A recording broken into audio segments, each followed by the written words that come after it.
बोलिए शुरू। बोलो श्री प्राणनाथ प्यारे की जय। बोलो श्री सतगुरु महाराज की जय। पूर्णमासी रात सुहानी, बैठे रंग महल की चांदनी। पूर्णमासी रात सुहानी, बैठे रंग महल की चांदनी।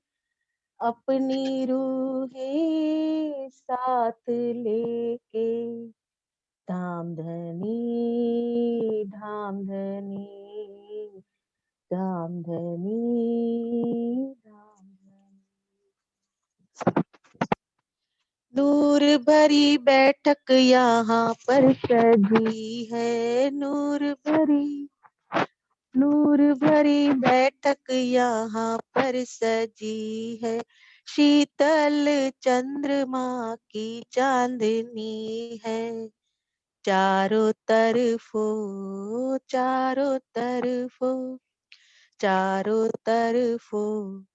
जलचे बच्चे, खुशबू देते सुंदर बगीचे। महकी है फुलवारियां, पूर्णमासी रात सुहानी, बैठे रंग महल की चांदनी। अपनी रूहें साथ लेके, धाम धनी धाम धनी धाम धनी धाम धनी।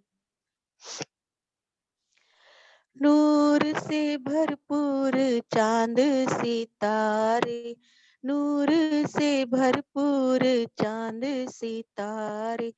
मोतियों जैसे है जल फव्वारे, मोतियों जैसे है जल फव्वारे। कलश गुमटियां और कंगूरे, दिल लुभाते गूरज नूर के। कलश गुमटियां और कंगूरे, दिल लुभाते गूरज नूर के। खूबी है खूब यहाँ, पूर्णमासी रात सुहानी, बैठे रंग महल की चांदनी। अपनी रूहें साथ लेके, धाम धनी धाम धनी धाम धनी धाम धनी। बाग बन फैले हैं दूर दूर तक, बाग बन फैले हैं दूर दूर तक। सागर जी मीठा पुखराज, माणिक सारे निज घर के नजारे। माणिक सारे निज घर के नजारे। पख 25 है जो हमारे, पख 25 है जो हमारे।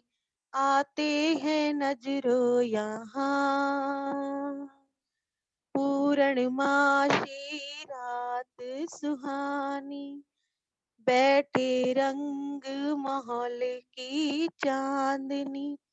अपनी रूहें साथ लेके, धाम धनी धाम धनी धाम धनी धाम धनी।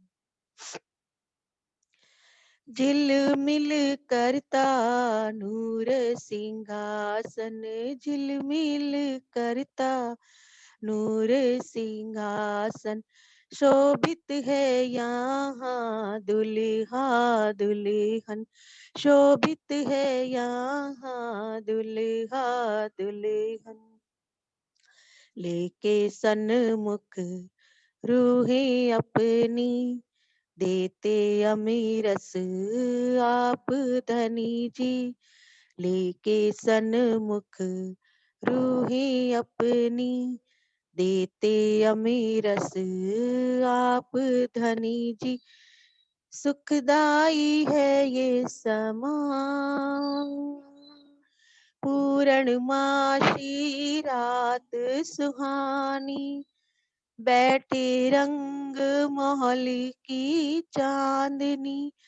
अपनी रूही साथ लेके, धाम धनी धाम धनी धाम धनी धाम धनी। बोलो श्री प्राणनाथ प्यारे की जय। बोलो श्री सतगुरु महाराज की जय। सर्व सुंदर साथ की जय। प्रणाम जी। राम जी।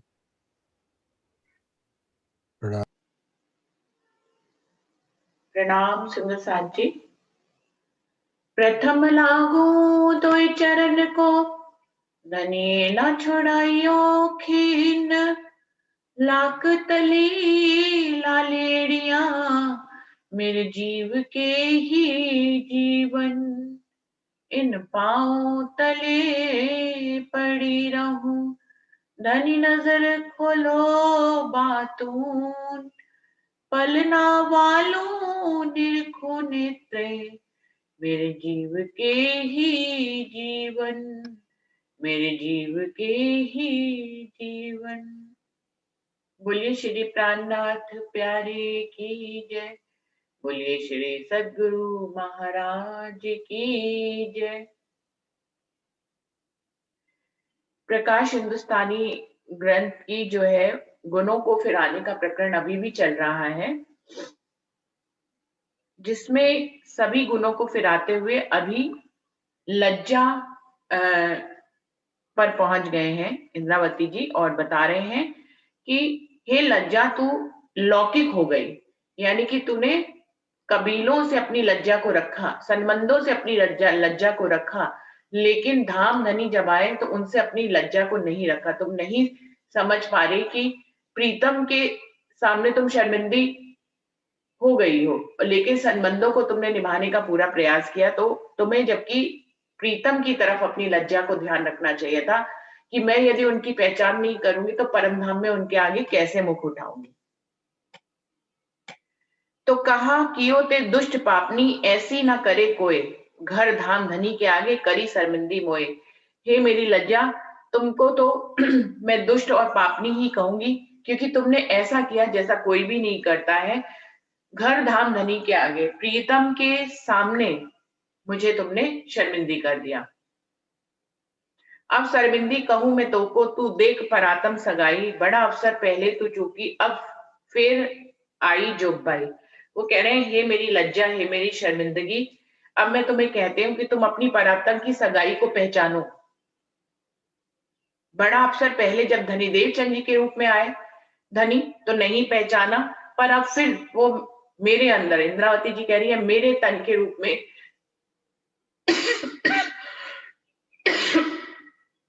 प्रीतम ने अपनी बैठक की है। फिर से ये जोगबाई हमारे हाथ में आई है। इस अवसर को तुम्हें नहीं भूलना चाहिए। कहे लज्जा, मैं पहले भूली, अवसर धनी ना छोड़ू। सिर माया का भान के पीऊ से मुख ना मोड़ू। लज्जा कह रही है मैं पहले तो भूली, लेकिन अब जीव ने मुझे जगा दिया है, अब आपने मुझे चेतन कर दिया है। अब जो आपके अंदर धनी विराजमान हुए हैं, आपसे मैं एक पल के लिए भी अपना मुख नहीं मोड़ूंगी और माया का सिर भान दूंगी।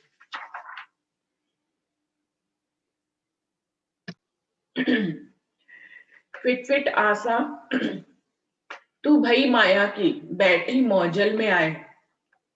ए माया में अखंड फल पाया, सो मोहे दियो हराए।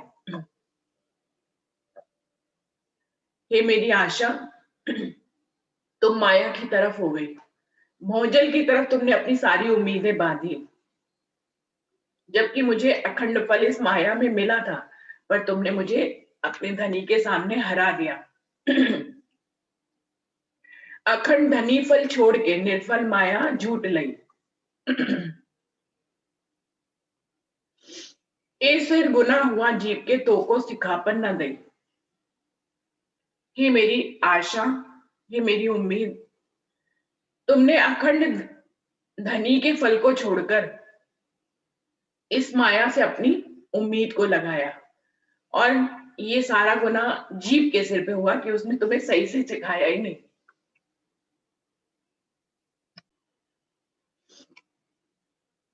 कहे आशा मोहे दई जगाए, निकट न जाऊं मोह जल, इन बल माहे कमी न राखू, लागी आत्म आशा सुफल। अब आशा कह रही है कि अब मुझे जीव ने जगा दिया, उसने मुझे सिखापन दे दिया, अब मैं इस मोहजल के निकट बिल्कुल भी नहीं जाऊंगी, और अपने आप को धनी के चरणों में लगाने के बल में मैं बिल्कुल भी कमी नहीं रखूंगी। अब मैं अपनी आत्म के साथ लगी रहूंगी, प्रीतम के चरणों से लिपटी रहूंगी, जिससे कि मेरा आना यहाँ पर सफल हो जाए। गुण गरीबन आई अकर्मण, ना भई सन्मुख सावधान, लाहा लीजे दौड़ धनी का, सो दिया गरीबी भान। अपने गुण गरीबी को कह रहे हैं, गरीबी वाले गुण को कह रहे हैं कि तुम ऐसे अकर्मक हुए, तुमने कोई कर्म ही नहीं किया। ना भई सन्मुख सावधान, आप सन्मुख ही नहीं हुए, प्रीतम के सन्मुख नहीं हुए, ना ही आप सावधान हुए। आपको तो प्रीतम के पास दौड़ दौड़ कर जाकर लाभ लेना चाहिए था, लेकिन आप तो गरीबी बने रहे। गरीबी धारण करके आपने जो है, मेरा जो मौका था जीव का धनी को पहचानने का, उसका आपने साथ ही नहीं दिया। अपनी गरीबी वाले गुण अंगिनतियों को कह रहे हैं इंद्रावती जी कि जब प्रीतम आए तो तुम सावधान ही नहीं हुए, तुम गरीबता लिए हुए बैठे रह गए, तुमने कोई कर्म नहीं किया, तुमने भाग दौड़कर तीव्रता लाकर धन की पहचान नहीं करी, बल्कि मेरे जीव के अंदर गरीबी भाव ले लिया, जबकि गरीबी भाव लेना चाहिए था माया की तरफ से, प्रीतम की तरफ तीव्रता से आना चाहिए था, लेकिन ऐसा नहीं किया। किन्वित कहूं या सुख की फिटविट ढूंढे अचेत, तुझ बैठे ना आई तीव्रता, ना तो ए सुख ले। अपने अचेतन गुण को कह रहे हैं कि हे मेरे बूढ़े अचेतन गुण,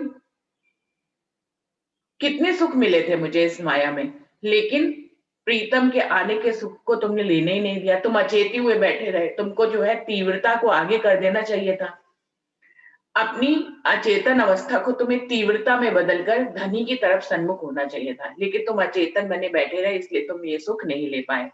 कहे गरीबी में माया की, मैं बैठू माया माहे, लीजो लाहा सुख ने चल का, श्री धाम धनी है जाए। गरीबी कह रही है अब मैं माया की साइड हो जाती हूँ, मैं प्रीतम की तरफ से गरीबी नहीं लूंगी, उधर तो मैं तीव्रता दिखाऊंगी, अब मैं माया में बैठ जाती हूँ, और तुम अपने अखंड का सुख प्रीतम को पहचान कर लो और तीव्रता से उनकी तरफ जाओ।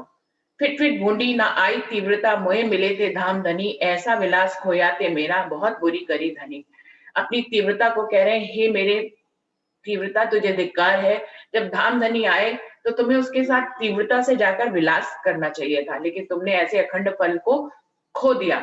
तुमने मेरा बहुत बड़ा नुकसान किया कि प्रीतम के आने पर मेरे अंदर तुम निष्क्रिय बन के बैठ गए।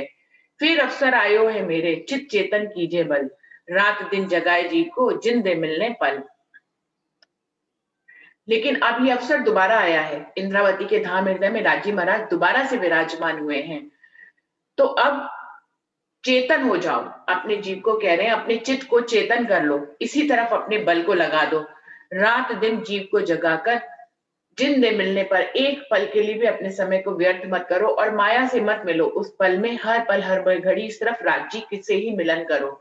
हे मेरे चित्त और चेतन, तुम ऐसा बल करो कि हम अपने एक भी पल को व्यर्थ नहीं करें और प्रीतम से ही मिलन करते रहें, ना कि उस चेतन अवस्था में हम माया का विलास करें।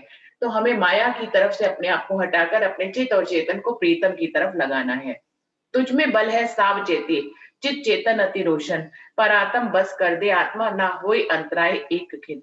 तो अपनी सावचेत अवस्था को कह रहे हैं, जिसमें की चेतनता होती है, चित्त की चेतनता होती है, ऐसे कह रहे तुझमें तो बहुत बल है, तुम तो आत्म को परात्म के बस में कर सकते हो, और एक पल का भी अंतर ना हो इतना दोनों को मिला सकते हो, दोनों के अंदर बीच का पर्दा हटा सकते हो। चेतनता, अगर रूह चेतन हो जाए। अगर जीव चेतन हो जाए तो जीव के ऊपर बैठी हुई आत्म भी चेतन हो जाएगी, और जब वो चेतन हो जाएगी तो परात्म तो पहले से ही चेतन है और सबके अंदर बीच के पर्दे हट जाएंगे। तो अपनी चित्त की चेतनता और सावचेती अवस्था को कह रहे हैं कि तुमको बल कर कर आत्म और परात्म के बीच के अंतर पट को टाल देना है।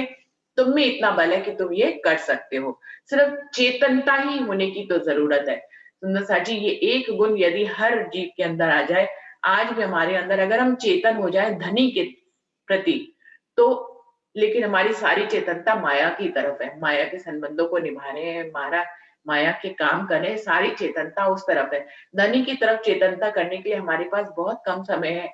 हम 1 घंटा या 2 घंटा या बहुत ज्यादा मैक्सिमम 3 से 4 घंटे धनी की तरफ लगाते हैं, लेकिन 24 घंटों में बाकी के 20 घंटे हम माया की तरफ चेतनता दिखाते हैं। इसी बात को यहाँ पे कहा गया है कि यदि जीव सिर्फ चेतन हो जाए और उसके ऊपर आत्म बीज के खेल को देख रही है, तो वो भी चेतन हो जाएगी। फिर आत्म और परात्म के बीच में कोई भी अंतरपट नहीं रहेगा। सील संतोक आओ डिग मेरे, बांधो सागर आड़ी पाल, गुण सारे हुए आज्ञा में, पीछे रहा न कछु जंजाल। तो इंद्रावती जी कह रही हैं, इंद्रावती का जीव कह रहा है कि हे मेरे शील और संतोष, अब तुम मेरी तरफ आ जाओ। तुम्हें माया की तरफ आड़ी पाल बांधनी है। पाल बांधने का मतलब होता है कि उधर का बहाव इधर ना आने पाए, यानी कि माया मेरे निकट ना आए। माया और धनी के बीच में तुम्हें एक पाल बांध देनी है, एक पुल सा बांध देना है, क्योंकि सारे गुण तो हमारी तरफ अब हो ही गए हैं। अब पीछे कुछ रह नहीं गया, कोई गुण बाकी नहीं रह गया है जिसको हमें अपनी तरफ करना है।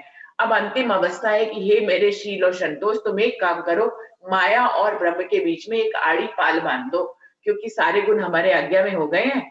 बस ये पाल बन जाएगी तो माया हमारी तरफ आएगी नहीं और हम धनी के साथ विलास करेंगे। सील कहे संतोख सुनो, आपन हुए माया के पाल, कई बहाव और पहाड़ पूर सागर के, माहे लहरे वेवट नेताल।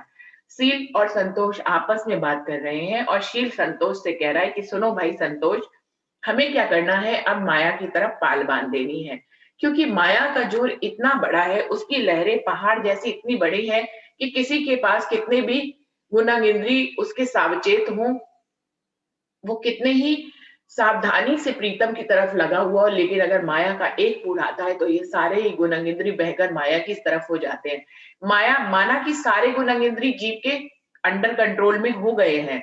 हम ऐसी पाल बांध दें कि अब वो गुण इधर की तरफ ना आए, क्योंकि माया का जोर इतना बलशाली है कि जीव ने चाहे सारे गुणंग इंद्रियों को अपने बस में कर लिया हो, लेकिन माया की एक लहर इतनी ऊंची आती है कि वो सारी गुणंग इंद्रियों को बहाकर अपनी तरफ ले जाती है। इसलिए सील संतोष से कह रहा है कि अब हमें एक ऐसी पाल बांध देनी चाहिए जो माया और ब्रह्म के बीच में ना आए।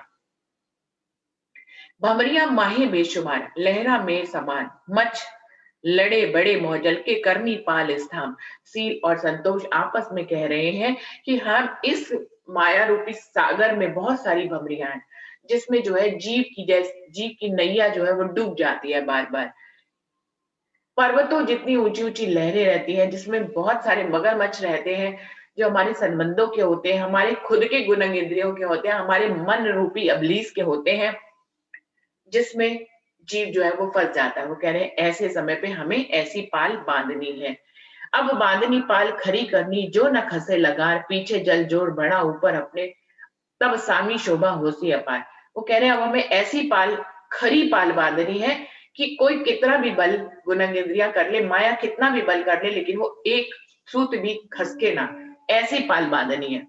वे पीछे चाहे जितना भी बल जल की लहरें बढ़ती रहें, पर हम धनी के प्रेम में मग्न रहेंगे और शोभा को प्राप्त होंगे। ए पाल हम बाधी जीव जी, पर तुम जाग करो सावचेत, फिर नहीं आवे ऐसे समय, शोभा लियो साथ में। तो सील संतोष कह रहे हैं जीव को कि हमने अब पाल बांध दी है, सारे गुण आपकी तरफ हो गए और हमने माया की तरफ से पाल बांध दी है। अब आप सावचेत होकर जाग जाइए, क्योंकि आपको ये अवसर फिर दोबारा नहीं मिलेगा। आप सुंदर साथ में धनी की पहचान करके, उनसे विलास करके, उनसे आनंद सुखों को लेकर आप सुंदर साथ के बीच में परम धाम में शोभा को प्राप्त करिए। जाग जीव तू जोरावर, क्या देऊं तो को गारी, ते होए चंडाल अवसर खोया, जीती बाजी हारी। इंद्रावती की आत्मा अपने जीव को फटकारते हुए कह रही है कि हे मेरे जीव, तुम तो बहुत जोरावर हो, लेकिन अब सब जबकि सारे गुण बस हो गए हैं, फिर भी अगर तुम नहीं जागते हो, क्या तुम्हें गाली देकर जगाना पड़ेगा? ते होए चंडाल अवसर खोया, जीती बाजी हारी। पहले भी तुम्हें अपने नुकसान को तुम देख नहीं पा रहे हो कि किस तरह से तुमने अपने नुकसान कर लिया था। धनी देवचंद जी के तन के रूप में राजी महाराज आए, लेकिन तुमने उनकी अपनी जीती हुई बाजी को हार दिया। कठिनाई में देखी तेरी तू निठुर निपट अपार। थके धनी तो ये धम धम के पड़ते गलिया नहीं निर्धार। कि हे जीव, मैं जानती हूँ कि तुम बहुत ही कठिन स्वभाव लेकर दुनिया में आते हो, तुम बहुत ही निष्ठुर हो, निपट हो, लेकिन धनी देवचंद जी तुम्हें तारतम वाणी की बातें वचनों को कहकर वो थक गए, लेकिन तुम फिर भी नहीं गले। लेकिन अब दूसरा अवसर आया है, अब इसको मत गवाओ, अपनी जीती हुई बाजी को दोबारा से जीत लो जो हार गए थे। इसलिए अब तुम जो है जाग कर अपने धनी की पहचान करके उनसे अखंड परमधाम के सुखों को लो। 25 पक्षों में विचरण करो, चर्चनी चितवनी करो और तारतम वाणी के करीब रहो। ये इंद्रावती जी अपने जीव को बार बार फटकारते हुए कह रही है। अगला प्रकरण जो है, जीव को प्रबोध। जीव के अभी तो गुणों को फिर आया था, अभी जीव को इंद्रावती जी प्रबोध कर रही है, उनको समझा रही है। और उसके लिए वो एक राजा परीक्षित और सुखदेव मुनि के दृष्टांत जो कि भागवत में है, उसका दृष्टांत देते हुए इस प्रकरण में वो समझा रहे हैं अपने जीव को। सुन मेरे जीव कहूं वृत्तांत, तो को एक देव दृष्टांत। सो तो सुनियो एक के चित, तो को कहत हूं करके हित। क्या कह रहे हैं, हे मेरे जीव तुम सुनो, मैं तुम्हें एक वृत्तांत, एक दृष्टांत देकर बताती हूं। सो तो सुनियो एक के चित, अपने चित्त को एकाग्र कर इस दृष्टांत को सुनो। तो सुंदर साथ जी, हमें भी इंद्रावती जी ये कह रही हैं कि अपने चित्त को एकांत करके इस दृष्टांत को हम सब सुने। तो सो कहतूं करके, तुमसे इसलिए कह रही हूँ क्योंकि तुमसे मेरा प्रेम है, तुमसे मेरा परमधाम का नाता है, इंद्रावती जी कह रही हैं। इसलिए मैं अपने जीव और दुनिया के सभी जीवों को और अपनी आत्माएं जिन जीवों पर विराजमान हुई हैं, उन सबको मैं ये कहती हूँ कि आप जो है इस दृष्टांत को ध्यान से सुनिए। परीक्षिते यूं पूछो प्रश्न, सुख जी मोको कहो वचन। 14 भवन में बड़ा जोए, मोको उत्तर दीजिए सोए। राजा परीक्षित एक बार सुखदेव मुनि से ये प्रश्न करते हैं, सुख जी मोको कहो वचन, अपने वचनों से मुझे स्पष्ट करके बताइए कि इस 14 भवन में बड़ा जो है, मोको उत्तर दीजिए। इस 14 भवन में सबसे बड़ा कौन है? कौन व्यक्ति जो है वो सबसे महान है, सबसे बड़ा है? आप किसको अपने वचनों में सब उत्तम श्रेष्ठता की उपाधि देंगे? तब सुख जी यूं बोले प्रवान, लीजो वचन उत्तम कर जान। 14 भवन में बड़ा जोए, बड़ी मत का धनी जोए। तब सुख जी उसको प्रमाण सहित बताते हैं कि लीजो वचन उत्तम कर जान, मैं जो भी वचन कह रहा हूं उसको बड़े ही उत्तम समझकर आप लीजिए। 14 भवन में बड़ा जो है, इस 14 भवन में जो आपने प्रश्न किया है कि सबसे बड़ा कौन है, बड़ी मत का धनी जो है, जिसके पास बड़ी बुद्धि है। बड़ी मत मतलब जिसके पास बड़ी बुद्धि है, जो बड़ी बुद्धि का मालिक है, उसी को मैं सबसे श्रेष्ठ व्यक्ति कहूंगा। भी राजाए पूछा यूं, बड़ी मत सो जानिए क्यों, बड़ी मत को कहो विचार, लीजो राजा सबको साथ। तब राजा परीक्षित से पूछते हैं कि आप बड़ी मत वाले को जो है सबसे श्रेष्ठ कह रहे हैं, लेकिन बड़ी मत किसके पास है, ये पहचान कैसे होगी? तब परीक्षित से सुखदेव जी कहते हैं, अब मैं बड़ी मत को कैसे पहचानूं, मैं बताता हूं, उसको आप अच्छी तरह से ग्रहण कीजिए। बड़ी मत यूं कहिए ताए, श्री कृष्ण जी सो प्रेम उपजाए। मत की मत तो ए है सार, और मत को कहूं विचार। वो कह रहे हैं बड़ी मत उसको कहते हैं जो श्री कृष्ण जी से प्रेम उत्पन्न करता है, वही बड़ी बुद्धि है जो श्री कृष्ण के प्रति प्रेम उत्पन्न करती है।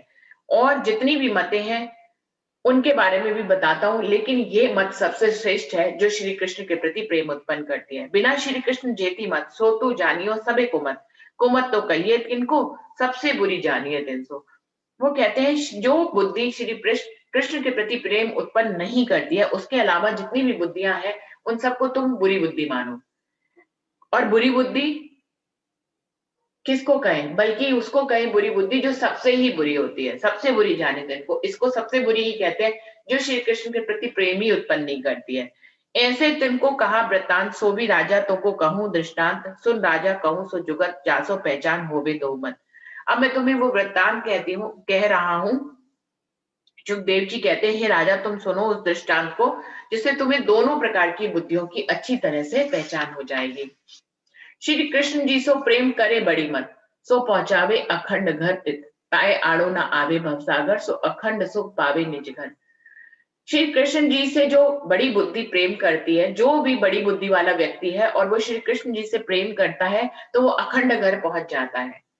ताए आड़ो ना आवे भवसागर, उसके लिए भवसागर आड़े नहीं आता है, वो अखंड के सुख को प्राप्त करता है। सुंदर साथ जी, जो इस पूरे प्रकरण में बार बार श्री कृष्ण जी की बात कही जा रही है और जिस अखंड घर पहुंचने की बात कही जा रही है, इसमें अक्षरातीत और परमधाम की बात नहीं कही जा रही है, क्योंकि राजा परीक्षित और सुखदेव का ये जो वृत्तांत है वो तारतम्यवाणी आने से पहले का है।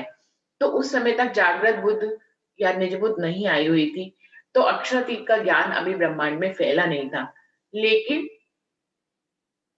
ब्रज और रास की लीला जो अखंड है योग माया में, वहां श्री कृष्ण की जो लीला हो रही है, यहाँ क्योंकि वो अखंड की लीला है, सारी सृष्टि अब तक उन्हीं को ही अखंड मानकर, अखंड है क्योंकि उन्हीं की स्तुति करती है, इसलिए उस श्री कृष्ण के प्रति प्रेम उपजाने वाली बुद्धि को ही की ये बात यहाँ पर करी जा रही है। ये किसी जागृत बुद्धि की बात नहीं की जा रही है, क्योंकि जागृत बुद्धि इस समय तक आई नहीं है। ये स्वप्न की ही बुद्धि है, उसी में तुलना की जा रही है कि सबसे बड़ी बुद्धि वो है जो अखंड में विलास करने वाले बाके बिहारी और बाल मुकुंद जी, बाल मुकुंद और बाके बिहारी का जो के प्रति जो बुद्धि प्रेम उत्पन्न कराती है वो सबसे बड़ी बुद्धि है। और उनको उस बुद्धि से उस श्री कृष्ण की स्तुति करने पर, उनको प्रेम करने पर, उनके तरफ निछावर होने पर जो जीव को है वो भवसागर वो मिनटों में ही पार हो जाता है। श्री कृष्ण जी का नाम लेने से ही जीव जो है भवसागर से पार हो जाता है और अखंड सुख को प्राप्त करता है, यानी कि उन्हीं के ही धाम में निवास करता है। यानी कि योग माया के ब्रह्मांड में ब्रज और रास की लीला में उस जीव का प्रवेश होता है और वो श्री कृष्ण के प्रति समर्पित होता है, तो वो वहां के सुखों को लेता है, क्योंकि वहां पे भी अनंत अखंड सुख है जो निरंतर चलते रहते हैं, उनका कभी भी अंत नहीं होता है। तो यहाँ पे उसी का भाव, उसी की बात की जा रही है। ए सुख यामुक कयो न जाए, जाको अनुभवी जाने ताए, एक कुमत कहिए 300 का होए, अंधकूप में पड़िए सोए। वो कह रहे हैं कि वो अखंड सुखों को प्राप्त करता है, वो अखंड सुख इस मुख से कहे नहीं जा सकते, उसको तो जो अनुभव करता है वही जानता है।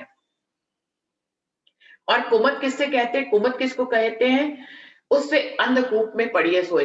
सारी बुद्धि जो श्री कृष्ण के अलावा और जो है बातों को सोचती है, वो सारी बुद्धि जो है वो समझिए कि अंधे कुएं में गिर जाते हैं, यानी कि माया रूपी अंधे कुएं में, तृष्णाओं में फंसा रह जाता है वो जीव, और वो कभी भी भवसागर से पार नहीं हो पाता। इसी को ही अंधे कुएं में गिरना कहा गया है।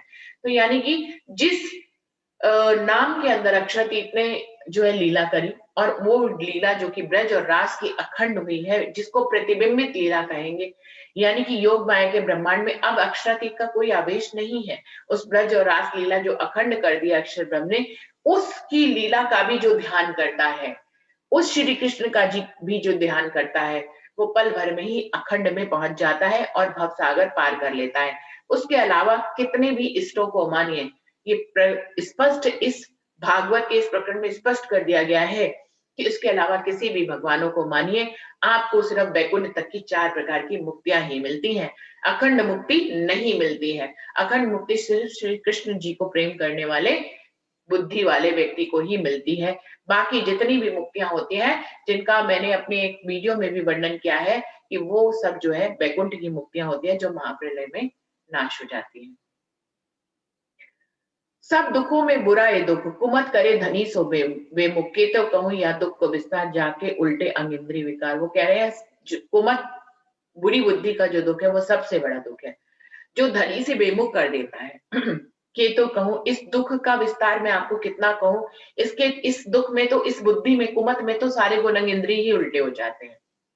दो मत को कयो प्रकार, ए ब्रह्म सृष्टि करे विचार, जाको जागृत है बड़ी बुद्ध, चेते अवसर जाके हृदय बुद्ध। अब देखिए यहाँ पर बिल्कुल स्पष्ट कर दिया गया है कि मैंने अच्छी बुद्धि और बुरी बुद्धि का आपको विचार करके बताया है। दो मत को कयो प्रकार, दोनों प्रकार की बुद्धि का वर्णन करा है, लेकिन इन दोनों बुद्धियों का विचार ब्रह्म सृष्टि करेगी अपनी जागृत बुद्धि से। तो सुंदर साथ जी, यहाँ पे बिल्कुल जागृत बुद्धि को अलग कर दिया गया है। अच्छी बुद्धि और बुरी बुद्धि को स्पष्ट किया गया है। और फिर तीसरी बुद्धि कि इन दोनों बुद्धियों को विचार करेगी ब्रह्म सृष्टि किससे? अपनी जागृत बुद्धि से। चेत अवसर जाके हृदय सुध, क्योंकि इस जागृत बुद्धि से उसके अंदर चेतनता आएगी और वो अपनी इस बुद्धि से अपने हृदय में इन दोनों बुद्धियों का विचार करेगी। एक सुख जी के कहे वचन, नीके फिकर कर देखो मन, बहुत फिक्र की नहीं है बात, यह समय हाथ ताली दिए जाते। इंद्रावती जी कह रही है अब क्योंकि ये जीव को प्रबोध का प्रकरण है, तो क्या कह रही है? शुभ देव जी के वचनों को का दृष्टांत मैंने आपको दिया है। अब आप फिक्र करिए कि ये अवसर आपका, नीके फिक्र कर देखो मन, बहुत फिक्र की नहीं है बात, इस समय हाथ ताली दे, कि ये समय जो है हाथ में ताली बजाने जितने पल भर का है। हमें बहुत लंबा लग रहा है, लेकिन इस दृष्टांत को समझना चाहिए और हमें अपनी जागृत बुद्धि से विचार करके अपने इस अवसर का लाभ लेना चाहिए। तेरी गिनती बांधी सांसों श्वास, तिनको भी नहीं विश्वास, कहते रहे बाकी तेरे श्वास, एक श्वास की भी नहीं आस। वो कह रहे हैं हमारी जो ये गिनती है सांसों की ताल पर चल रही है, और इसमें से आज एक सांस आएगा, अगला पल आएगा भी या नहीं आएगा, इसका भी विश्वास हमें नहीं करना चाहिए। और तुम सोचो कि तुम्हारे कितने श्वास बाकी रहे हैं, एक सांस की भी हमें कोई आस नहीं है कि अगला सांस आएगा या नहीं आएगा। तो हमारे पास कितना कम समय है, हमें धनी की तरफ कितना लगना चाहिए, हमें क्यों जो है दुनिया भर के बातों में फंसना है। श्वास तो एक खिन में कई आवे जाए, गए अवसर पीछे कछु न बसाए, तिन कारण सुन रे मेरे जीव सही, बड़ी मत में तोकू कही। कि हे मेरे एक एक पल में, एक मिनट में कितने श्वास आते जाते हैं, उसका भी हमें निर्णय नहीं है। और जब एक अवसर भी, जो एक सांस निकल जाता है दूसरा सांस नया ही आता है, पुराना सांस वापस नहीं आता है। तो ऐसे ही जैसे सांस निकल जाता है, ऐसे अवसर भी निकल जाता है। तिन कारण सुन रहे मेरे जीव, हे मेरे जीव इसलिए सुनो, बड़ी मत के बारे में मैंने आपको कहा है, उसको विचार करो। जो जोगबाई है तेरे हाथ, सो या मुख से कही ना जाए, एते दिन ते ना करी पहचान, तेती जैसी तैसी करी जो करे अजान। हे मेरे जीव, तुझे ये जो तन मिला है, इस काल माया के ब्रह्मांड में ये जो जोगबाई तुझे जो है तन धारण करने का मौका मिला है, जिससे तू अपने अंदर ये जो जागृत बुद्धि तुझे मिली है, इससे तू अपने धनी की पहचान कर, दिन रात पहचान करके अपनी धनी के साथ लगे रहे। ऐसी मत कर जैसे कोई अनजान व्यक्ति करता है, अपने खोए हुए अवसर को फिर से पाले और अपने इस अवसर को फिर से मत गवा। अब ए वचन विचारो मन, साख दई सुख जी के वचन, भी वचन कहूं सुन मेरे जीव, जिन छोड़े चरण खिन प्यो। सुखदेव जी के वचनों का विचार करके उनका दृष्टांत लेकर अब तू धनी के चरण को एक पल के लिए भी मत छोड़ मेरे जीव, ये अवसर को मत गवा, मत गवा। निज घर पियू को लीजे प्रकाश, जो वृथा न जाए एक श्वास, ग्रह गुण धनी इंद्री भर तू पाओ, ऐसा फेर ना पाइए दो। अब अपने प्रीतम की पहचान कर, अपने एक पल को भी वृथा, अपनी सांस को एक पल के लिए भी वृथा मत गवा। अपने गुणांगिद्रियों को कह रहे हैं कि हे मेरे गुणांगिद्री, अब तुम जीव के साथ होकर अपने पांव को भर के दिखाओ, क्योंकि तुम्हें ये दोबारा अवसर फिर से मिलने वाला नहीं है। भरम भान के कहे वचन, बड़ी मत ले त्यों होय धन धन, ए भरम की नींद उड़ाए के दे, पहचान पियो को नीके कर। अब अपने भ्रमों को, अपने संदेहों को खत्म कर, अब संदेह करने का वक्त नहीं है। हर पल में प्रीतम को पहचान कर और हर श्वास में उनके निकट हो जा। मुक्ति वचन कहे तो कहा, जो छेद के अजू न निकस्या, अबलो ने किव करी अनेक, ते भी कछुक करी वैसे। वो कह रहे हैं कोई किसी को कितना भी प्रबोध कर ले, हम सुंदर साथ सब प्रबोध करने तो बैठ जाते हैं, वो कह रहे हैं, पर उनके ऊपर यदि चले नहीं तो प्रबोध करने का कोई असर नहीं होता है। अभी मुझसे पहले कितने लोगों ने कविता कर करके बहुत सुंदर सुंदर वचनों में कहा है, पर तुमने तो बहुत ही विशेष ही कहा है। इंद्रावती जी अपने लिए कह रही हैं कि मेरे अंदर जो राज्य के आवेश से कहराई जा रही है बात, ये बहुत ही विशेष है। पर साचा जो होए गलतान, तो भले मुख निकसी एवान, ए बानी मेरी नाही और किव करत है जो। पर सच्चा व्यक्ति तो वही है जो वचन बोले उसमें गलतान होकर गले भी, वो मुख से जो बोले उसके ऊपर चले भी। ये वाणी मेरी नहीं है जो मैं कविता करके आपको कह रहा हूँ, ये तो मेरे धनी ने अपने जोश से कहलवाई है। एक गुस्सा किया मेरे जीव के सिर, ना तो और की बात कहूं क्यों कर, आत्म मेरी अति सुजान, अक्षरातीत नित करी पहचान। ये सारी वाणी इस पूरे प्रकरण में मैंने अपने जीव को जो है प्रबोध किया है, उसके ऊपर गुस्सा किया है इन चौपाइयों के माध्यम से। ये मैंने कोई कविता नहीं करी है, ये मैंने जीव को जगाने की चेष्टा की है, क्योंकि मेरी आत्म बहुत ही प्रकट प्रवीण है, अक्षरातीत की निधि की उसने पहचान करी है, तो अब वो अपने जीव को फटकार रही है। अब साता तो जो करे रोशन, जोत पहुंची जाए 14 भवन, इस समय तो ऐसा मिले आए 14 भवन, निर्जोत न समाये। वो कह रहे हैं हम सखियों में वही सच्चा सुंदर साथ है जो 14 लोकों में इस वाणी की गुंजार को फैलाएगा। ये समय तो हाथ में ताली की तरह निकलता जा रहा है। इसकी वाणी जो तारतम वाणी आई है, अब इसकी जोत जो है वो 14 लोकों में समाने नहीं पाएगी। यो हम ना करे तो और कौन करे, धनी हमारे कारण दूजा दे धरे, आत्म मेरी निज धाम की सत सो क्यों ना करे उजाला। इंद्रावती जी अपने लिए कह रही है कि अगर हम ही दवाणी को नहीं फैलाएंगे तो भला और कौन कराएगा। हमारे कारण राजी महाराज ने दूसरा देह धारण किया है। मेरी आत्म परम धाम की सत्य आत्मा है, तो भला वो उजाला क्यों ना करे। जब उसे धनी का संग में मिला है और तारतम वाणी में मिली है तो वो उजाला जरूर करेगी। श्री सुंदर बाई के चरण प्रताप प्रगट कियो में अपनो आप, मोसो गुणवंती बाई किए गुण साथ ही भी किया तिगिन। वो कह रहे हैं मेरे सदगुरु धनी श्री देवचंद जी के प्रताप से मैं ये प्रकट कर पा रही हूँ, और मेरा इसमें साथ दे रही है गुणवंती बाई यानी कि गांधी भाई मेरा साथ दे रहे हैं, और भी सुंदर साथ मेरे इस क्रम में मेरे साथ चल रहे हैं। वाणी को फैलाने का क्रम, ये जो सूरत से लेकर धनीदेव चंद जी, सूरत से लेकर पन्ना तक की वाणी में जो जगह जगह वाणी का प्रताप फैल रहा है उसकी बात कर रहे हैं। जोत करूं धनी की दया, ये अंदर आए के क्या, उड़ाए दियो सबको अंधेर, काढ़ो सबको उल्टो पे। ये जो धनी ने मेहर करी है, अपनी जो रोशनी हमें दी है, उसी ने ही मेरे अंदर रोशनी करी है, और मैं ये सब कुछ अंधेरे को उड़ा पा रही हूँ, इस ब्रह्मांड के अंधेरे को उड़ा पा रही हूँ, और जितना भी इस ब्रह्मांड में सब कुछ उल्टा हो सबको सीधा कर रही हूँ, जीवों को सीधी राह पर लगा रही हूँ। इंद्रावती प्रगट भई पी पास, एक भई करे प्रकाश, अखंड धाम धनी उजास, जाग जागनी खेले रास। इंद्रावती प्रकट हो गई हैं, अपने आप को अक्षरातीत के रूप में उन्होंने प्रकट कर दिया है, क्योंकि उन्हीं के धाम हृदय पे राजी महाराज विराजमान है। वो प्रीतम के पास हो गई हैं, उन्हीं के साथ एक रस हो गई हैं, क्योंकि वो और धनी में अब कोई अंतर नहीं रहा है।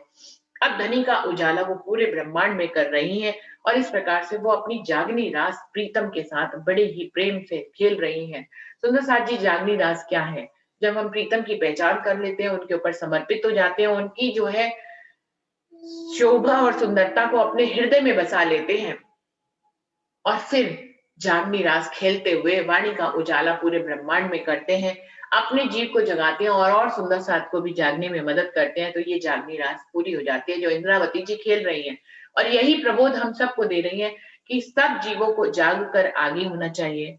उनको जो है सबसे पहले स्वयं पहचान करनी चाहिए, स्वयं निछावर होना चाहिए, स्वयं राज्य महाराज की शोभा और श्रृंगार को दिल में बसाना चाहिए, स्वयं 25 पक्षों में भ्रमण करना चाहिए, जागनी रास को खेलना चाहिए राज्य के साथ, और फिर दूसरे भी जीवों को जगाने का प्रयास करना चाहिए।